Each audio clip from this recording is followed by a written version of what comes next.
And the light bulb came on when, I started seeing, my dad start buying rental houses.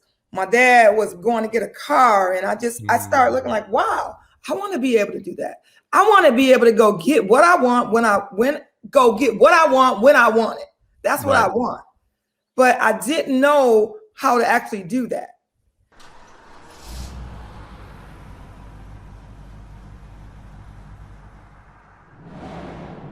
Hey, I know that you're a biblical entrepreneur. And I know one thing about entrepreneurs is we're trying to find a place where we can get the ideas out of our head into a community of people who think just like us, who think positive and not negative thoughts about our dreams and our aspirations. And I just want to let you know that there is a place like that. There is a community like that, and it's called the Morning Meetup, right? This Morning Meetup, we're meeting every single day, Monday through Friday at 8 a.m. Eastern Standard Time. We're getting together in the morning and we're reading through some books, right, that are elevating our mindset. Not only that, but we're being coached by high-level earners, high-level entrepreneurs who are actually pouring value back into us that's helping to make our businesses to scale up, right? And so the best thing, though, is you get a chance to taste and see whether this community is for you for just $1. That's just for $1. I know for me, I've already received a return back on my investment. And so if you want an opportunity to see whether this community is for you, just click the link in the description and come join us at the Morning Meetup. All right. Hey, everybody. You're back in again with Lionel Mosby Jr., and this is the Lion and the Lambo podcast. Of course, we are streaming on every platform that you love to listen to podcasts, man. Apple, Google, Spotify, just anything you can name, we're there. We're also on YouTube as well. And we have a special guest today, Miss Regina Woodard. How are you doing, Miss Regina? I am good. I am good. Thank you for having me this morning. I appreciate you. Thanks for your patience. It's no problem. I'm so excited to have you on the podcast to just share your story, to share about what it is that you do and the impact that you've been having on your community, because that's what we're here to discuss. With the Lion and Lambo, it's about biblical entrepreneurship, it's about impact, and it's about true success. And as we just get started, Ms. Woodward, I just want to ask you, what has been one of your biggest wins to date in terms of your just business career? What has been something you point back to and say, this was really one of my biggest wins, and I was so excited or elated, when I reached maybe this milestone or was able to get this thing under my belt. Well, you know what? I want to say right after COVID-19, March, April, June, July, last summer, I really realized that, I have a niche. It was like a star was born. And when I say a star is born is I realized how much an impact that I have on everybody else's lives, right? Because two major purchases you make in your life, that's a house and a car. And most of the time people purchase a car first, right? And so, having that impact and just being at home for 40 days, only going to the grocery store and coming back home, it just got me to look at my life in the car business the last 23 years and realizing where I am now. Well, realizing where I was back in March, right? And April when I was home, but looking back at my 23 years and realizing I didn't realize how much of an impact I was making. And now I'm so gun ho where, I'm working on an online course now. And I'm just super excited because I realize how much an impact I make with everyone now. And and the reason I wanted to be on your podcast, because I want to share it with the world. That's awesome. And this is going to be a great opportunity for you to share. And we're going to get to the information about that course a little later. But I want to go back now and just start from, a little bit earlier on in your life and in your experience. One thing we see, and especially that we talk about and that we like to dismantle when it comes to this specific podcast, is just this fear that people have of making money. And a lot of times in different communities, a lot of times in our community, especially in the church environment, there's this kind of thought process that money is actually the root of all evil, not the love of money, right? And so I just want to ask you, what was your relationship with money growing up? What did you see in your family environment or in your church environment, and how did that affect your how you dealt with money early on in life? Well, just being honest, I grew up as a Baptist in the church with my parents and my two brothers, and my parents are deceased. My mom, my dad is, and my stepmother. But growing up, my father was a General Motors employee. He worked at General Motors for 35 years. He took care of the family. My mom worked in the school system, and my dad was able to, he paid the bills. We owned he owned a home. And matter of fact, the home I grew up in, I still actually own. And That's awesome. And so, my dad knew about money. My dad knew about directing money where it needed to go. But, I kind of stayed in the streets. When I say in the streets, I mean is, I had my friends and I hung out with my friends. And, my dad tried to teach me the fundamentals of money, right? He did teach me, okay, Regina, I did have I had my savings account. I think I was like 13, 14 years old, then it was like, okay, Regina, you're going to put your allowance in, you're going to do this. So he was directing me on what I needed to do.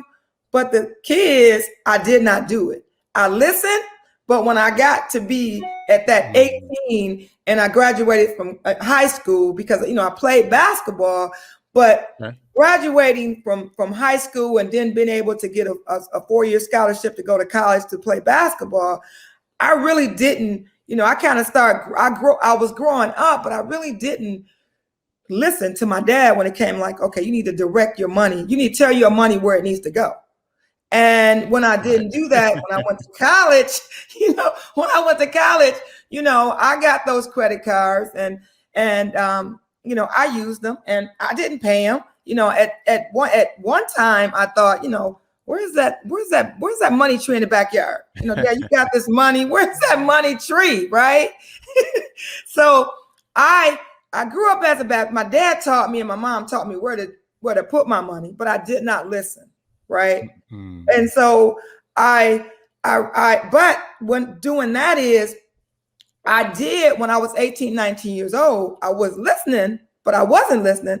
But when I was 20, I told Mom, I said, Mom, I heard my mom on the phone when I came home from school one weekend. She said, she was talking to one of her friends. She was saying, yeah, I'm going to close this credit card. And, because I'm not using it, but I hadn't had this credit card 20 years. Boy, you know what? A bell went ding, ding, ding, ding in my head. I jumped up. I waited, till she got the phone. I said, Mom, don't close that credit card. You've had the credit card for 20 years. Mom, add me as an authorized user on your card, so that you can help me start developing credit. Now, man, you already know I had a card that just got charged off, right? But I said, Mom, add me as an authorized user on your card. She said, well, I don't know if you're going to be able to pay the bills. I said, Mom, you pay it. We'll use it. We'll work it out. So I was start reading when I was 18, 19 years old and 20, like, how do I get my credit together? Or how do I come up from a mess up or from a pile of boo-boo? How do I get back into the lane that I need to be in after I made a boo-boo? So that's when I start getting my niche of growing up.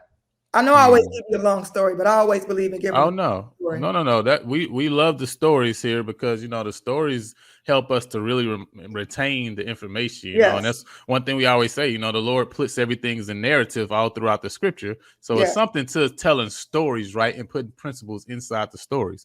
And so, that's very interesting, just to hear, how your dad was very, very particular at trying to, create this environment to say, hey, Regina, look, this is what you need to do with your money. All right, he would even set up bank accounts for you when you were younger in order for you to actually have those principles. Yet when you got to 18, as many of us, in our younger selves do, right? We listen, but we don't listen. It goes in one ear and out the other.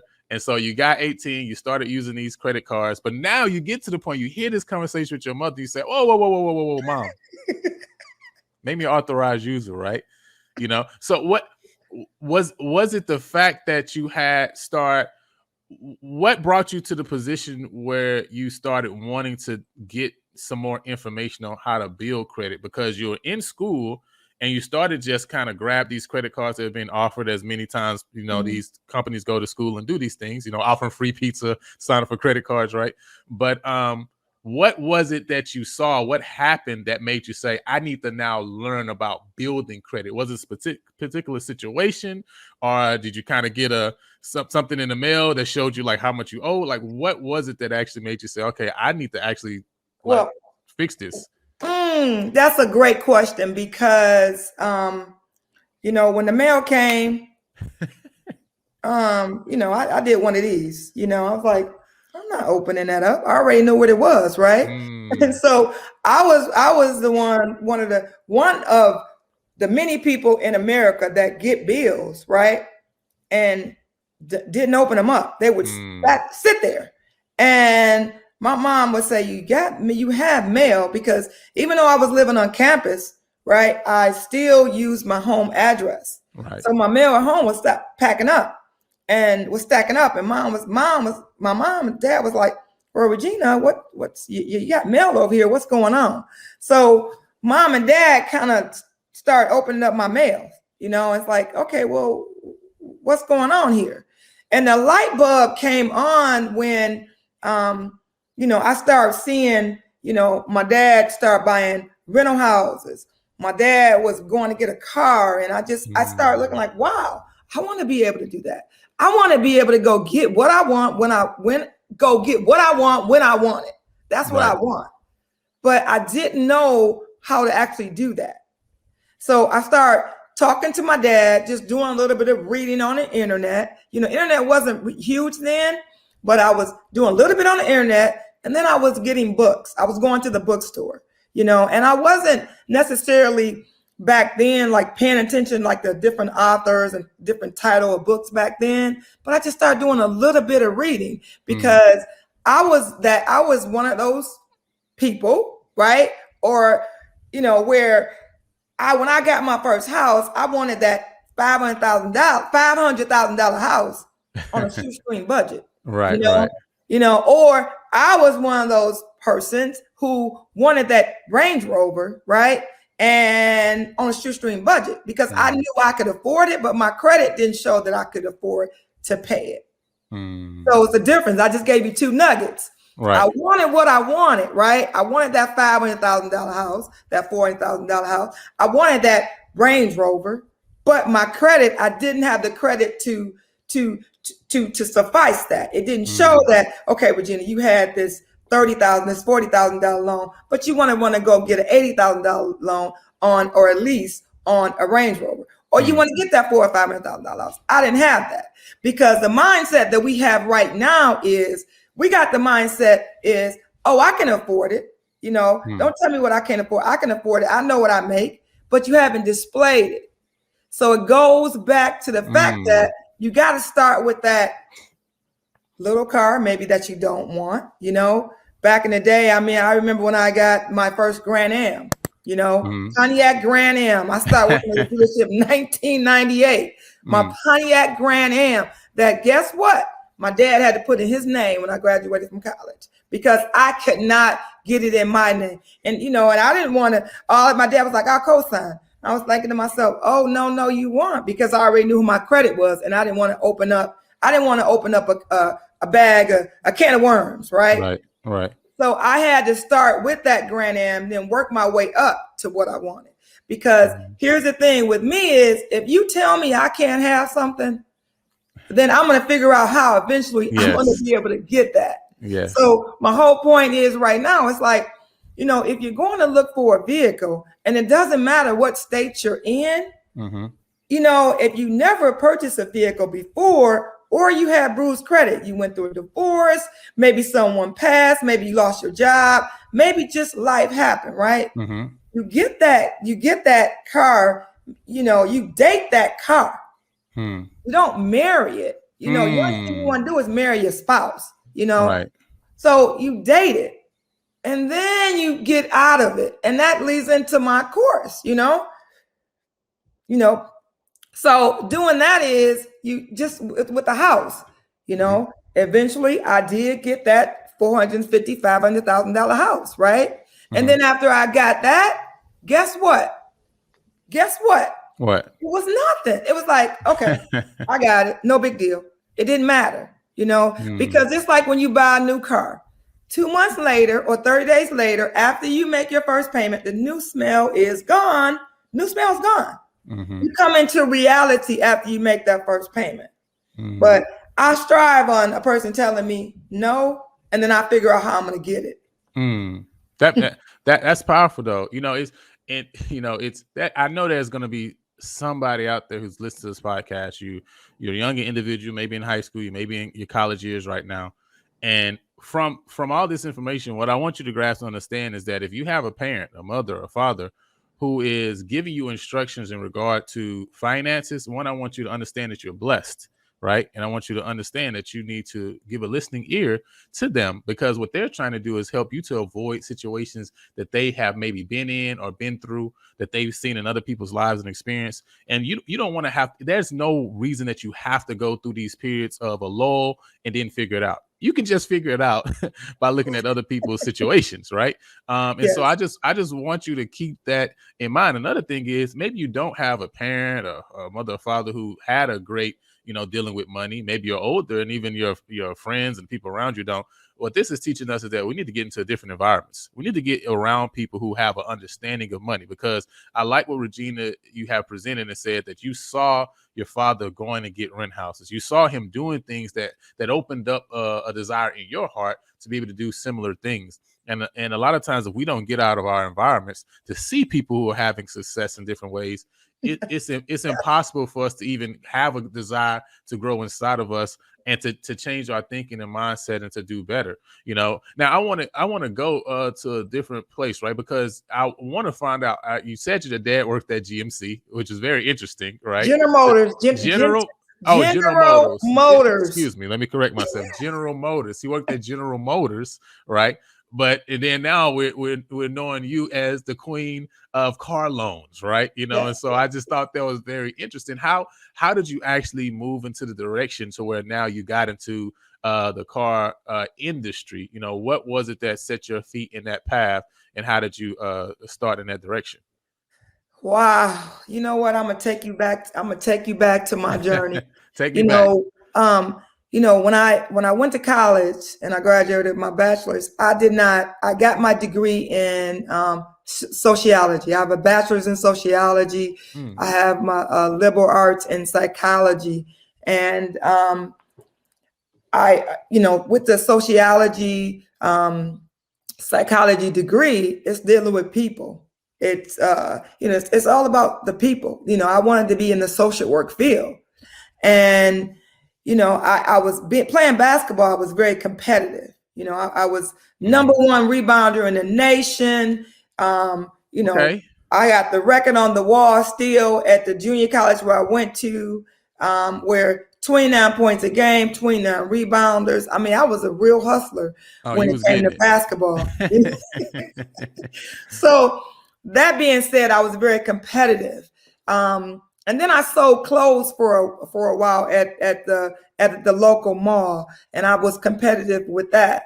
And then getting in the car business, I had my best friend, uncle, God bless his soul. He just passed away last year, but he actually got me into the car, into the dealership world, in the car business. I don't know. I just wanted to help. I wanted to help people, and I didn't know that people were actually buying cars like they were. I didn't know that you could sell to, your cousin from down south. And after you tell your cousin from down south, he's going to tell his neighbor's going to tell his coworker. I just didn't realize that you can sell cars in different states, right? And that also you can sell cars to everybody not everybody but people that and then people are going to refer people. And so when I realized that, I was like, what? this is, I can help change some lives, but I can also make a very good living, and what I do is, and I need to explain exactly what I do is, Yes. I don't give people, so I don't want people to say, you know what, I'm going to reach out to Regina, the Queen of Car Loans, because I do have a website, Regina, the Queen of Car Loans.com, where if you want to book a consultation with me about cars or credit, you can go there and you can book an appointment with me. But I didn't realize how this was such a good business where people wanted to actually talk to me, and they actually paid attention. I started where I was giving flyers out at the stores. I was talking to people and I was just giving advice. Well, no, you need to open up. A lot of people came in and they didn't have checking accounts. And they were like, oh, I just put my money up under the mattress, or I just put it over there in the drawer. And people are still doing that, except now what they're doing is they're putting it on a card, a green dot card, or they're getting the money, they're getting their paycheck 2 days early on the rush card. So a lot of people are doing those are doing those things that they should not be doing, where I was giving advice on why you shouldn't do it. Right. No, that makes sense. I mean, and I like how you said, you were able to see how you were able to impact so many people, right? You changed so many lives and be able to make a good living while doing it. And, that is the essence of biblical entrepreneurship. At the end of the day, there's gifts, there's talents that God has given each and every one of us, but those gifts and talents aren't something that we have to use on the side. Those gifts and talents are something that God gives us to use, that we can, one, impact the world and take care of ourselves and our family at the same time. And so, it's amazing that in every industry, there's something just like that. And, it's good to know that there's somebody in the car industry, right, who has that thought process. Because, of course, I'm in real estate, and there's so many people in real estate who think that real estate agents, right, are only out there to get money from you, right? And the same thing a lot of times is seen when we talk about car dealerships, right? And car salesmen and saleswomen, right? And so it's good that we can kind of break that narrative up to say, no, that's not accurate. Now, it's one thing when we talk about houses, a lot of times we talk about being house poor, they call it, right? Meaning they got a nice house, but they have no furniture put in it, right? Nothing, right? You're over your head, right? That's just like buying a car. That's just like buying a car, and you can't afford to put gas in it, or you can't afford to put the maintenance in it. And that's one reason why I call myself the Queen of Car Loans, because I walk you through the process. Yes. My background is special finance and subprime, understand what's going on, what the banks are doing when it comes to buying a car with bruised credit or bad credit, and walking a person through the process. Because, if you buy another car in another state, and you got bruised credit, or you got bad credit, I like to say bruised instead of bad, and you need someone to walk you through the process, I'm here for you. That's the purpose of my course is, I'm going to walk you through the process. But what do you do after you buy that car with bruised credit?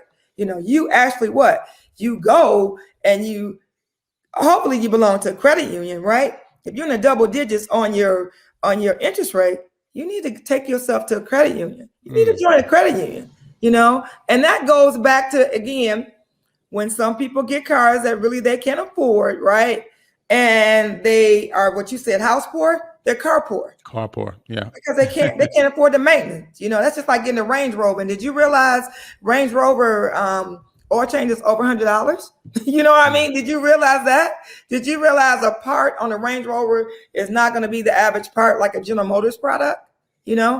So it's just that when you have that kind of taste, it's okay, because I got my taste is expensive too. And I have to bring it, I have to bring it down. I have to talk to myself. Okay, Regina, can you really afford that? And if I say, Regina, can you really afford that? I say, well, how many more customers do I need to talk to? How many more lives do I need to change? How many more car deals do I need to do? Right. How many people do I need to help them get their credit together? What do I need to do? Because everything I do is, when you call me the queen, when I call myself the Queen of Car Loans, it's like an umbrella. up under the umbrella of the Queen of Car Loans, I sell cars. You know, I have the credit piece where, you know, I don't do the credit myself. I'm an agent with the company, you know, and then, you know, I have my online course, keys to your new car with less than perfect credit. So what that is it's walking you through that process and let you know life doesn't always gonna be like this. You know, don't marry it. It's just like when you buy your first house. If you love that house, okay, stay there 30 years, stay there 40 years, if that's what you want. Right. But do you see your vision board? Do you see things on another level? Or do you see yourself being do you see yourself at that same, you know, that same level 10 years from now? You know, and one of the reasons how I've been so successful is that I found my niche. You know, my niche is helping customers with bruised credit get into cars, give them advice, helping them get their credit together. For instance, I want to give you an example. Yes. I had a young lady I went to school with, and this happened, I want to say about it was 3 years ago. And she had never bought a car before. And she said, Regina, I never bought a car before. What do I need to do? So I got her in her first car. She was paying 23% interest, right? But she had never bought a car. You know, she had collection accounts. She had a charge off on a couple credit cards charged off. So I put her into a Malibu, and right when she got a vehicle, she belonged to I think it was either the Bank of America or Chase. She had an account at one of the big banks, and everybody thinks that, you know, they belong to Chase. I'm giving names because it doesn't matter where you live. Bank of America is in every state. Chase Right. Bank is in every state, right? Huntington Bank is in every state. So she belonged to, I think it was Chase or Bank of America. And she's like, Regina, I got an account. I'm just going to go refinance at my bank.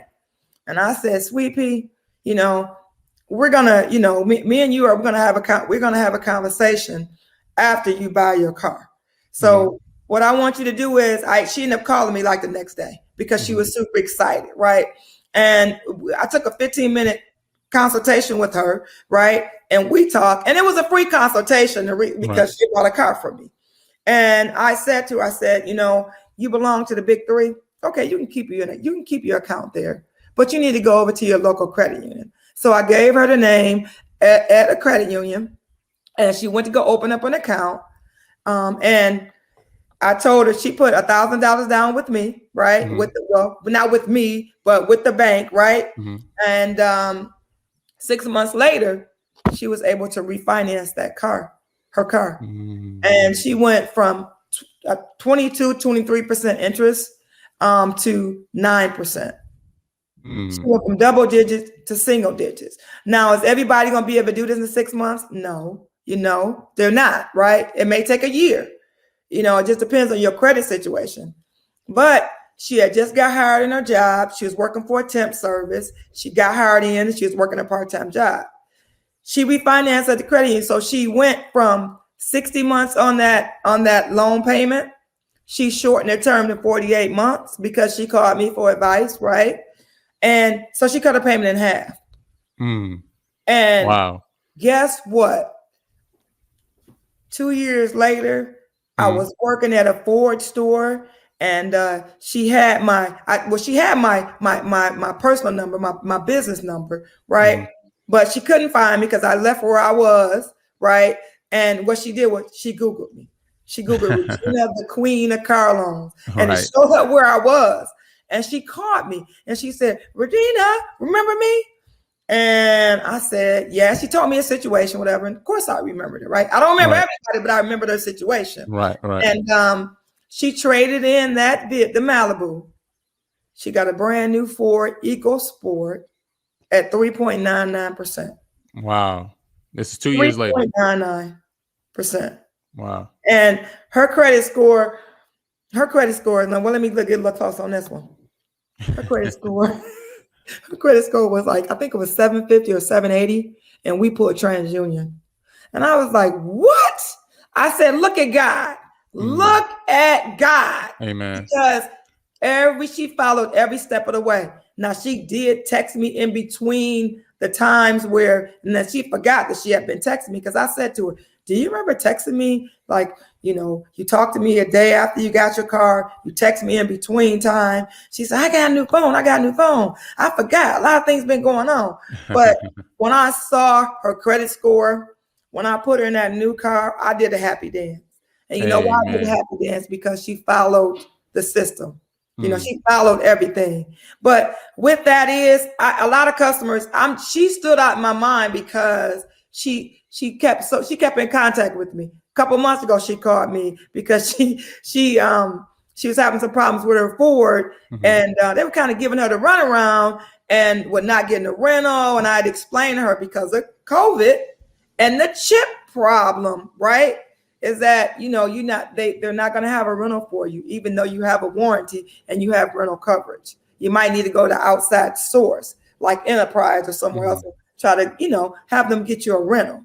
So I have many stories like that to tell, because people have just listened to my advice. Right, man. That's very powerful. You shared a lot of good information, a lot of good tips. I want to see if we can kind of open up and get a little bit more detail on some of this information that you've been sharing. So you've been talking about being house poor.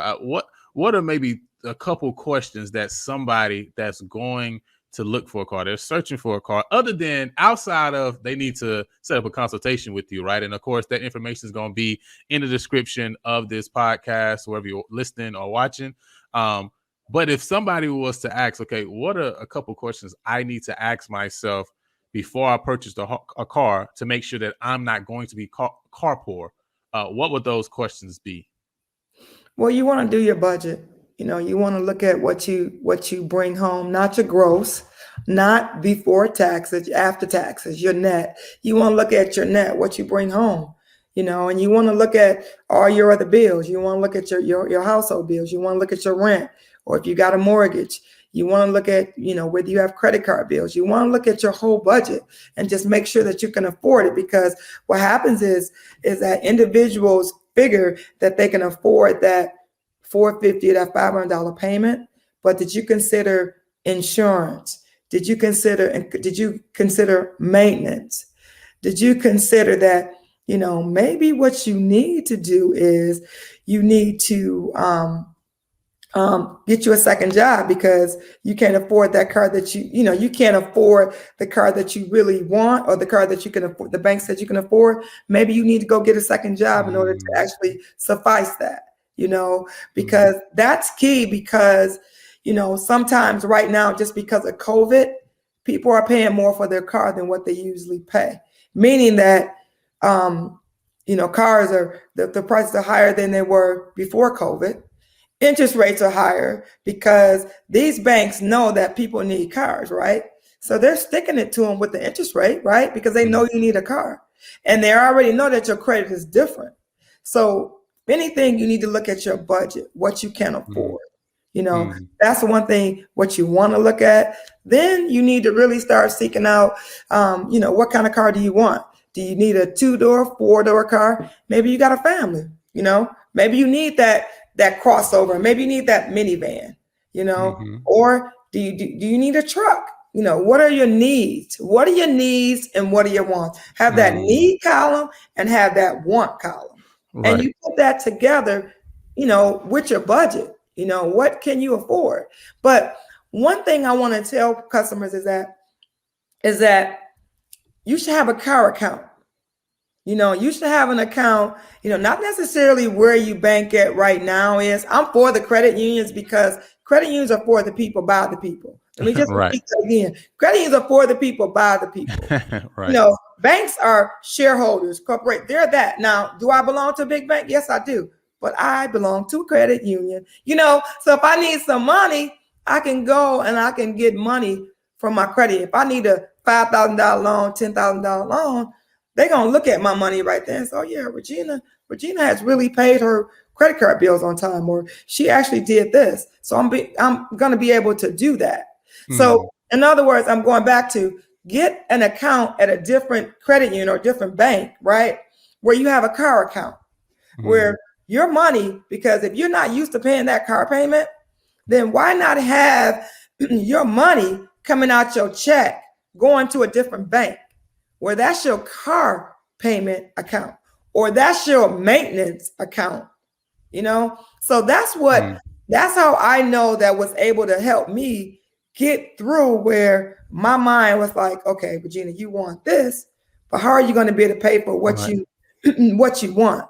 Right. And having that money going over in another account, I've been doing it for years. That just has worked wonders for me. So how can people leverage, what type of relationship do they need to build with the credit unions in order to truly leverage that account? Because I hear you mentioned credit unions a couple of times. That seems like, man, this seems like a little cheat sheet right here. So, but how do they leverage that? You know, because a lot of people going to have the big banks, right? They're going to be the big box banks. But now, what is that process of, okay, we open up an account at a local credit union. What kind of relationship do we need to build with that credit union, though, as far as maybe funds or maybe the type of activity that needs to be going on in order to get to a point to where we can leverage that relationship? Okay, so you taking me all into my course right now, so I got to give this. You can go to cars.reginacourse.com/presale. Okay. And you can go there where you can sign up for waiting list, right? November, right after Thanksgiving, I will be dropping 1 or 2 modules. And you want to go because why you want to go there is because you want to get ready. You're going to pay 2/3 less the price. It's $97. You go there and you get ready, because I'm going to open up a community page where I'm going to come on at least 2 or 3 times a week, and we're going to engage and we're going to talk. But let me get in and answer your question. So, you know, a lot of individuals say, you know, Regina, I got bad credit. I can't get a credit card. I got bruised credit. I can't get a credit card. They turned me down. You know, what do I need to do? Well, one thing that you want to do is when you ease yourself on over to your local credit union or a credit union, you want to talk to them about getting a secure card if you can't get that credit card. You know, if you just open up that car loan and your interest rates, the double digits, you know, and you need to go establish a relationship at the bank, you know, the credit union, which to me is the bank, but the credit union. And you can either walk in or you can call and make an appointment. You know, of course, you know, now, you know, I think some local credit unions, you're able to just walk in, but if you have to call, just say you want to, you know, make an appointment to talk to someone about opening up an account where you want your direct deposit in there, but you also want to talk to them about getting a credit card. You know, and you may say, well, you already been turned down with a credit card. Yes, but they're going to let you apply for a credit card first, you know, and if they turn you down, then that's when they're going to offer you a secure card. And a secure card is where you take your monies and you put it down as a deposit and you borrow against your own money. You pay your light bill, your gas bill, you know, just your essentials, right? And you pay it, and the credit union will report to your credit bureau, you know, and then some cases, 6 months to a year, you know, depends on the credit union, they will return your funds back to you and they'll open up you a credit card. So, I mean, that's easy. And, you know, I run their customers all the time and they say, you know what, I don't want a credit card. You know, I can't control a credit card or I'll charge it off, but you pay gas, you eat, you do all those essentials. So why not use your money to do that? You know, you got to remember, it always takes me back when I was 11, 12, 13 years old, when my dad used to say, you know, you need to learn how to direct your money where you direct your money where you need to go. Don't let the money direct you. So it's just like when you pay your car payment and, you know, you want to pay your car off earlier, right? You want to pay your car off. You're in a 5-year loan or 6-year loan and you want to pay it off early.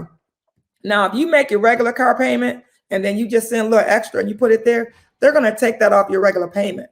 You got to direct them where you want the monies to go. Right. You have to say, you know what, I need to pay a little extra.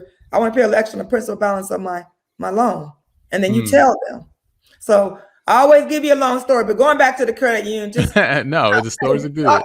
Sit down and talk to someone and establish that relationship, you know, so they'll know who you are. Now, that means you already got direct deposit going to another bank. Okay, well, you can have direct deposit going to as many banks as you want, you know. So if you just have a conversation, secure card, tell them you just got a particular car, you know, my interest rate's in the double digits. I want to be able to refinance. What do I need to do? Now, I don't know if you're going to be underwater in your car. You're going to owe more in your car than what it's worth. I don't know how you travel, how many miles on your car. So this doesn't work for everybody, you know, but in some cases it does. You know, I run into customers that came to me and they're paying 22, 23. And when I try to tell them what to do, they were like, oh, I got my car. I'm good. And then they come back 4 years later. Oh, I paid my car off. And I said, oh, you paid off the same interest rate? Well, yeah. I said, look how much you paid. Could you paid for your car? You know, so if you can't refinance that particular vehicle, then what you want to do is you want to see if you can trade it in maybe 2 years. You know, 3 years. You know, the one thing that sets me off different than anybody else is, I'm going to be honest with you, because 70-80% of my customers have bruised credit. You know, they had a situation. I mean, you could be making $20,000 a year, $100,000 a year, $500,000 a year. You know, you could be a doctor, attorney. I've got all kind of customers across the median with their age and with the money that they make. Right. So if you, in 2 years after you have your car is, you know, maybe you need to trade it in, you know. But the thing is, when you trade your car in, knowing that you're going to owe more on your car than what it's worth, because maybe you paid, maybe you owe, let's just say $15,000 on your car, and maybe your car is only worth $10,000, right? That being, you have $5,000 in negative equity. Now, you look to get into a new car. You don't go into the bank. I mean, I'm sorry, you don't go into the dealership and you say, you know, I want to trade my car in, but I want to get that used truck over there. No. I mean, you try to get into a new vehicle, right? Because, you know, bro, $5,000 on to from used, you're buying used, you're going to use the used and you're going to borrow $5,000, you know, unless you're going to write a $5,000 check or a $3,000 check. You know what I mean? Help bury some of that negative, you know? So everything has to make sense. It has to make sense for the bank. And it all has to make sense for the bank. You know, the bank could really honestly care less on what you think makes sense, because they're giving you the money. But I like how that you were breaking these things down. And, you know, it goes back to what you said earlier when you say, you know, we need to date our cars and not marry them, right? Yes. And at the end of the day, we may have this goal for this Range Rover or, you know, BMW, whatever that specific car is that you love. There's nothing wrong with you having a desire for that car. But the process of you getting to that particular car that you want may take time. And what you also have to remember, and what I hear you saying is, there's going to come a time where that new car smell or that Range Rover or that BMW is also going to be an old car smell too, right? And that you may eventually either want another car, or you may eventually need another car because it's a machine. It needs maintenance. It has wear and tear, just like any other thing. And the same thing with houses, right? I talk to people every time and tell them, you know, when you're getting into a house, especially as a first-time home buyer, you know, you need to be thinking about it as an investment, because at the end of the day, your first house is most likely not going to be your last house, right? That's not normally how the process works, because as you grow and your family grows, you need a house that has particular things. And the same thing with a car, right? You need a car with that gives you specific things, right? That benefits you and your lifestyle at that time and your needs at that time, right? Like you say, minivan versus truck versus 2-seater or 4-seater, right? And so I love that you have that course. And I love that you call it bruised credit, right? Instead of bad credit, right? Because that's what it is, right? We go through life and sometimes we get bumps, we get bruises, we get scrapes, right? And we just need to be able to be instructed of how to put our body in a position that it can start healing itself, right? And the same thing with our credit, right? Regina is saying that we just need to put our credit in a position that it heals itself, right? And so your course, right? Keys, right? The keys, you know what I'm saying, to your new car with less than perfect credit. You know, what was that situation or that story of impact that you had with somebody that made you say, okay, I need to package this into an actual course? You know what I mean? What was it that led you to that situation, right? What was that person, right, that maybe that you helped, that you say, you know what, I need to package this so it can help not just one person at a time, but help as many people as possible? Well, you know, I got to take it back to last summer. I mean, you know, when COVID-19, just I've never been at home before. nobody had never been at home, couldn't go anywhere, couldn't do anything. And I had a lot of thinking, a thought process, right? And I was just thinking about all the people that I've sold cars to, and just you spend a lot of time on social media, right? And I just got to just have my alone time, like talking to myself, like how could I make a difference with my customers here in Michigan, but how can I make a difference with the world? How can I make a difference with the world? Because everybody needs a car. Just like with you doing real estate, everybody needs a place to stay, right? And if anybody's renting, they need to not re-renting. They need to have a mortgage, right? But it came across last summer during COVID when I was home.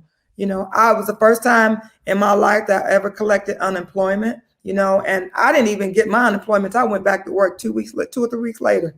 So if I wouldn't have had money in the bank, I wouldn't have been able to actually pay my bills. But what I was smart enough was that, remember, when you never know when a situation will happen, right? So, at that time, I was giving my friends advice, right, on what to do, because they didn't have, some of my customers didn't have monies in the bank to pay their bills because they're at home, or they had a job that they just lost their job because of COVID, right? And I was giving them advice where they were like, Regina, what should I tell my mortgage company? Or what should I tell, I got my car payment due, should I give food or am I going to pay my car note? And I said, excuse me, are you going to get food or are you going to pay your car note? Well, yeah, you know what you're going to do? You are going to get food, right? Car note. So I told them, I said, call them and you ask them, can they put your car payments on the end? They all know it's COVID. They're not going to call you and say, well, Mr. Customer, you want us to put your car payments on the end? No, they're going to still want their money. Right. If you talk to them and you tell them they know COVID's going on, can you put my car payments on the end? I can't, I need, I lost my job. I'm at home, and talk to them. So when I went through that period, I did more consultation, talking to people and talking to my customers. Customers were messaging me on Facebook. They were going to my Regina, the Queen of Car Loans at Joe Longhammer Chevrolet. It's long on Facebook. And they were messaging me. And then they also got on Instagram, the Queen of Car Loans and Credit. And they were messaging me there. They were like, Regina, can you give me some advice on what to do? And I was just giving so much advice on what you should do. And you know what? It's the little things that someone could tell you that will take you a long way. And I always, when I was telling that story at the beginning of the podcast of getting that $500,000 house in that Range Rover, that was me. That was me. That was me wanting to go get something that I knew that I could afford because of the money I was making, but my credit, I had not had a $300,000 house or $200,000. I hadn't even got a house before. I hadn't even bought my first house. I had to get that $80,000 house first. I think it was 70 or 80 before I jumped up and got that bigger house, which I ended up selling. So I ended up, I went to get the big house and they said, no, you need to go get this house over here. You can't, And then I was going to banks and my credit wasn't suffice to go to banks. I should have been with a mortgage broker, right? And my first loan was the FHA. So, and then I went and, my first car that I talked about earlier was in my dad's name. After my dad's name, what did I do? I went to try to go get a Range Rover. They were like, okay, you can get this over here if that's what you want. You can get this BMW, But so, I was that person. So I made those mistakes. They told me no. But after they told me no, I put a way together how I was going to get what I wanted. And I put the masterpiece together because I got it. And after I made those couple payments, I was like, next, Right. So I had that breakthrough last during COVID on what do I need to do to help my people here, but people around the world. Right. because Right. it doesn't matter how much money you make. You know, you got doctors that are making a lot of money, but a lot of them, some of them have bad credit, or even attorneys. And the reason they do is because of how their money comes. You know, they're not consistent maybe with their cases when they're attorney. You know, they may have one big case. You know, they might not have another huge case maybe for 6 months or 3 to 6 months later.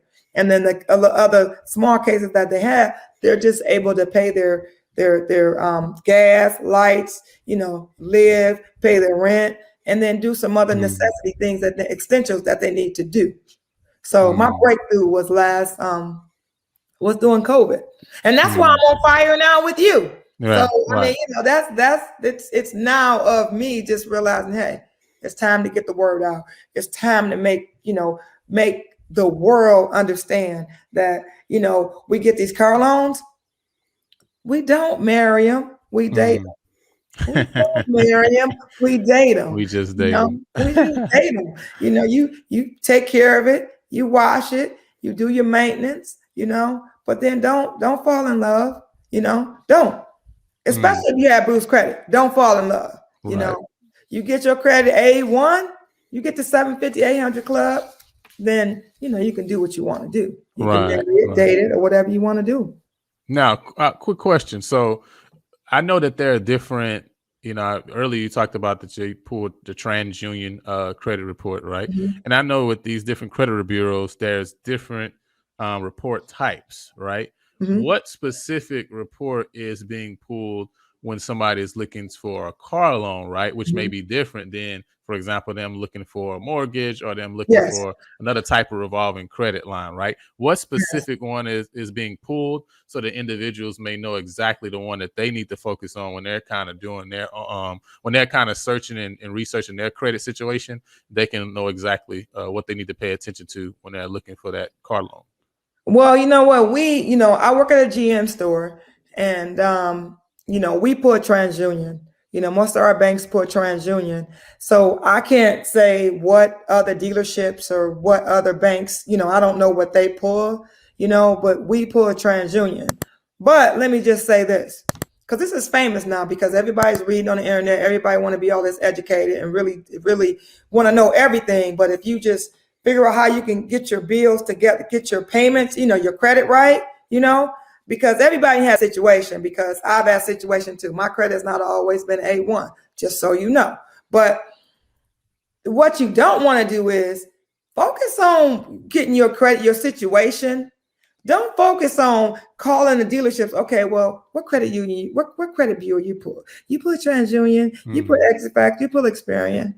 Just get your life together. And if your credit is not that together and you're getting it together and you need to get a car, then you may ask some questions, but don't get focused on that. You know, because if we put TransUnion and your best score is on Experian and the bank pulls TransUnion, all the banks not gonna always just say, okay, well, my best score is on blah blah blah, I want you to pull it. No, they're not gonna say, you know, well, we're gonna pull, or what credit bureau, Mr. Customer or Mrs. Customer, what credit bureau is your best, your highest score on, or the things that report. No, they're not gonna do that. So that has to get out the mind frame. I have customer call, well, what credit bureau do y'all pull? And I say, well, why does it matter? And they get mad. Yeah, they get a little mad at me, because I'm straight to the point. I am straight from the hip. I don't care whether you got good credit, bad credit. I love all my customers, but that doesn't matter. Okay, because bank's not gonna say, well, I'm gonna go ahead and I'm gonna go pull this other credit bureau because I want to get that person a car. No, no. Every once in a while, maybe if you got a relationship and you need a favor, you know, and the finance manager is talking to the bank, and they said, well, you know what, you know, this customer, you know, they has a situation happen, you know, and we give them the story, or she or he gives them the story, right? And then, well, can you do me a favor? Can you do me a favor? Can you look over this? They really need a car or this, and then they tell them the story, and then they call in for a favor, you know what I mean? And then they get the deal done, you know. They get the deal done. So I don't want people to focus on what credit bureaus that they pull. That's to me, that wrecks my nerves. And the reason it wrecks my nerves is because guess what? They're not going to pull your credit bureau because you say that's your best score. Right. They don't care.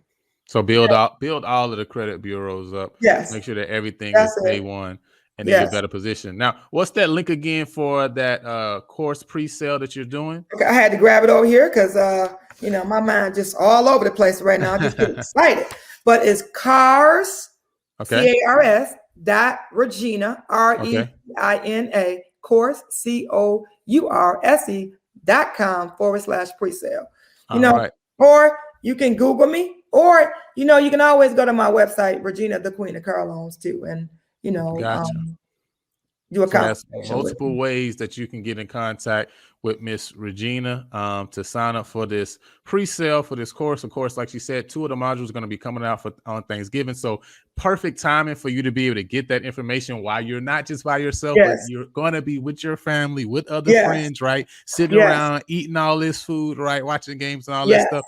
The perfect time for you and your family to review all the information that she's putting out in those modules. And then you'll be prepared for the full release of the course in December. Okay. So I want you guys to make sure you click the link below and go ahead and look at that information, sign up for that pre-sale. Now you made mention briefly about selling cars in different states. And that was something that was really interesting and caught my attention earlier too. Can you kind of flesh that out? So are people able to work with you if they're not in the Michigan area to get help in purchasing a car?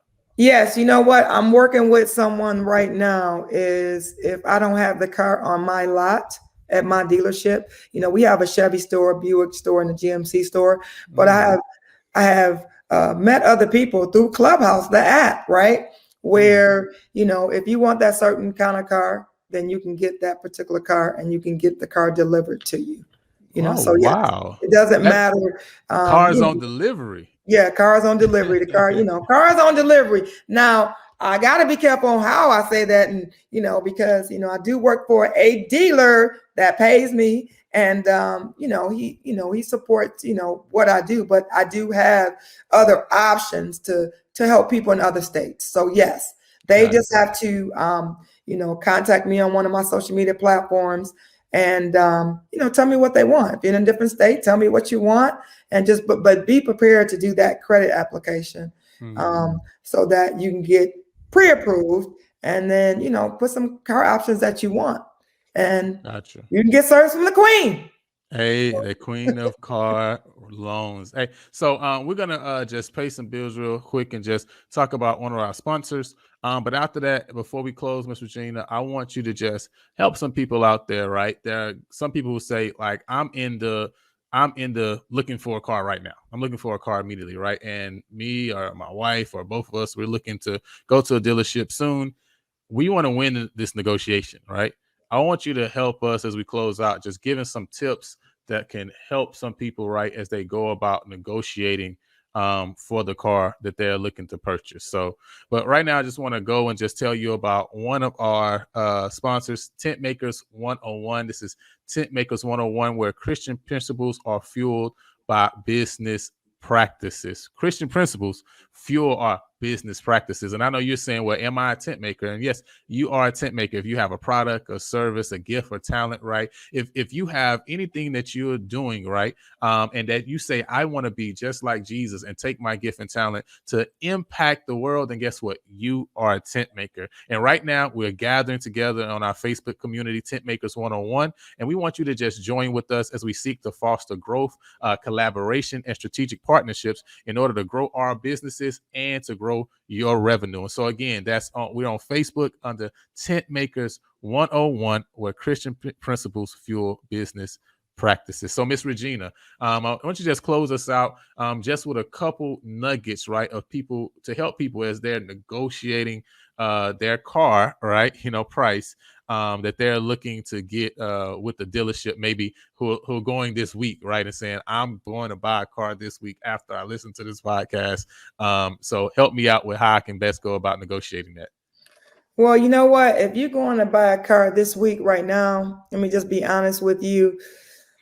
And you want to negotiate the price. I specialize with Bruised credit, right? And I don't recommend You can't negotiate a price and you haven't been approved. I mean, that's just you. If your credit excellent, you bought cars, you can buy a car, then you're good. But if you have boost credit and that's 70 or 80% of my lane, you don't go in negotiate the price of the car first, because you can't. You need to get approved, and you need to know how much you can, whether you can get approved or not. That's why I say, honestly, if you could get to that local credit union and get approved, right? Then you get approved for that $15,000, $16,000 loan, that $20,000 loan. Then you can go in, you can negotiate. You can say, you know what? I've seen this, I see you guys got this car on the internet at this price, but you've done your homework and looked at other prices in the area. And then you call that particular dealership and you say, you know what, I got proof, this dealership, blah, blah, within so many miles, they have this car. And it seems along it's apples to apples, meaning that you can't call and negotiate a car that's not in the same year, that doesn't have the same bells and whistles, and kind of close in mileage, So you got to be careful in that. But one thing I would say, you search the cars in the area for what the other cars are going for and see if they are compatible, right? But also know this is, if that car is one of a kind and there's no cars within 20 miles or 30 miles or 40 miles or even 45, even 50, then, the dealership's going to look at you like you're crazy and they're going to say next, because right now, because demand is high and supply is low, we're not really negotiating prices on our used cars right now. We're not. Because our demand is high and supply is low because of COVID. We have, less new cars in our lot and not that many used cars. So when our cars come to our lot, if they go on the internet, I got a list of the cars before they hit the internet. I'm looking at the trade in. I'm calling my customer. I got this car. I need you to come in and get it. I got you approved on this. Come on in. If they tell me kind of what they want. So negotiations being approved first, especially if you have good credit. You can't negotiate a car if you can't buy the car. I mean, I hate to say you can't.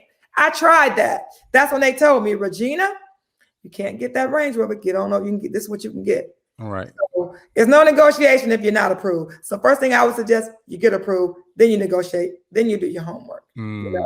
Gotcha. And then you let them simmer on it for a minute. When we're sitting and when a salesperson sitting down talking to you about a car, and we present a payment to you, educated salesperson, a seasoned salesperson, not going to talk after they tell you the payment. They're going to let you simmer on it. And the first person talks, loses. So if I talk, I'm going to lose. If I let you talk first, I'm going to win.